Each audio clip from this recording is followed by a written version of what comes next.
You know, Zeke, looking down at the water there, reflecting across the sun. You see the sun? Yeah, yeah, I do. I think nature attempts to imitate what real life is like. What do you mean? Well, nature is part of the hypnosis that sits upon our being. What are you talking about there?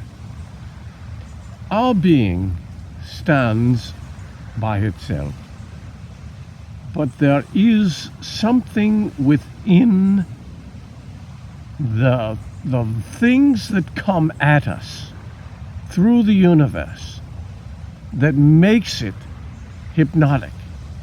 You know what I mean, Zeke? No, I have no clue what you're talking about. That's the point here.